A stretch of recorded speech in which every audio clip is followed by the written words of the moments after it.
Bismillahirrahmanirrahim. Assalamualaikum warahmatullahi wabarakatuh.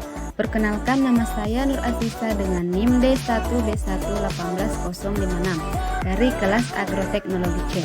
Di sini saya akan melakukan praktikum teknologi budidaya tanaman perkebunan dan industri secara mandiri yang bertempat di Substation Penelitian Kakao di Kecamatan Konda, Kabupaten Konawe Selatan.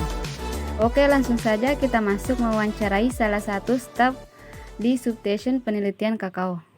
Di sini saya akan mewawancarai salah satu staf Substation Penelitian Kakao di Konda.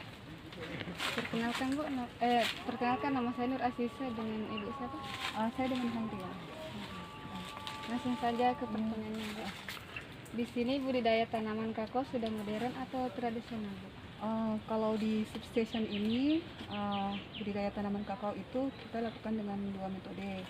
Jadi ada yang modern, ada juga yang masih tradisional. Bagaimana sejarah pembukaan lahan di sini Bu? Kalau sejarah pembukaan lahannya, kalau dulu di sini kan tanahnya banyak ditumbuhi pohon-pohon besar. Jadi kita lakukan dulu pembersihan lahan. Jadi semua pohon-pohon besar itu dibongkar, setelah ditebang dibongkar dengan akar-akarnya, kemudian kita diratakan tanamannya. Nanti setelah rata tanamannya, baru kemudian dilakukan pengaturan jarak atau pengajiran. Jadi untuk menentukan lokasi yang mana untuk tanaman khusus untuk lubang tanam penaung dan lubang tanam untuk tanaman kakao. Nanti setelah ada penentuan seperti itu, baru kemudian kita tanami tanaman penaung dulu, baru kemudian tanaman kakao. Dalam melakukan budidaya, teknologi apa saja yang digunakan saat pengolahan lahan? Kalau pengolahan tadi sudah disampaikan, itu kita gunakan heksa untuk pembuatan heksa dengan traktor. Traktor itu untuk meratakan, heksa itu untuk lubang-lubang tanam. Tapi kita juga tetap menggunakan tenaga manusia seperti membuat tabang tanam dengan menggunakan peralatan cangkul. Kalau teknologi Bu, pengolahan tanahnya Tadi kita gunakan heksa untuk meratakan, membalik tanahnya, no? Oh iya. Apakah bibit yang bukan heksa, traktor. Oh, traktor. Ya, traktor untuk membalik tanahnya kan. Apakah bibit yang digunakan sudah hibrida atau masih lokal? Di sini kita gunakan dua. Kita pakai yang lokal. Lokal itu kita ambil dari kebun-kebun dari pohon-pohon milik tani, atau kemudian kita ambil bijinya baru kita tanam. Kita kembangkan dulu bijinya. Nanti setelah dia cukup 4 bulan baru ditanam. Nah, kalau untuk yang hibrida itu kita ambil benihnya dari kebun sumber benih. Kebun sumber benih itu yang ada di daerah Kulaka Timur, itu PT Haslam. Kita ambil di situ. Biasa kita gunakan sebagai batang bawah kalau misalnya untuk melakukan penyambungan tanaman kakao. Tapi sebagian besar ada juga yang ditanam langsung. Teknologi apa yang digunakan saat melakukan penanaman? Teknologi melakukan penanaman itu langsung tenaga manusia langsung yang menanam. Langsung tanam sendiri saja, kita tidak pakai peralatan apa untuk menanam. Turunnya dulu. 2, 3.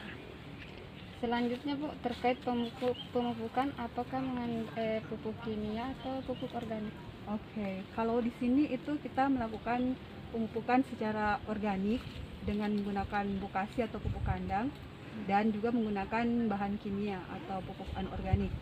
Nah, kalau yang pupuk kandang itu kita pakai dosisnya 20 kg per pohon. Nah, kenapa pakai itu? Karena berdasar dari hasil analisis tanah, kemudian direkomendasikan menggunakan pupuk kandang dengan dosis 20 kg per pohon. Nah, sedangkan untuk bahan pupuk kimianya atau pupuk anorganik, kita gunakan pupuk NPK dengan dosisnya itu 560 gram per pohon. Tapi kita lakukan selama 2 kali. Jadi 560 awal hujan, 560 lagi akhir musim penghujan. Jadi setahun 2 kali untuk pemupukan NPK.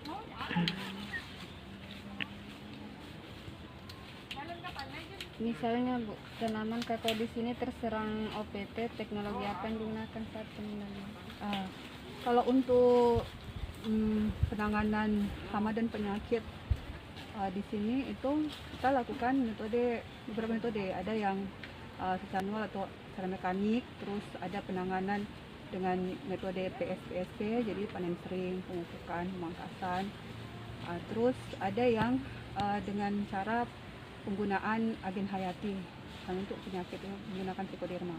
Nah, itu yang kita gunakan di sini untuk mengendalikan UPT-nya.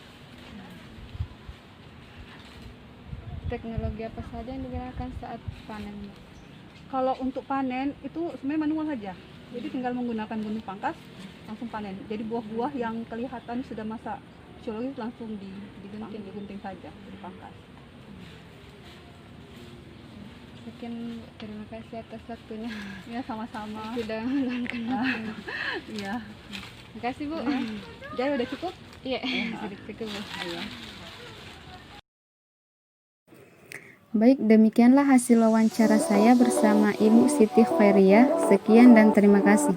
Assalamualaikum warahmatullahi wabarakatuh.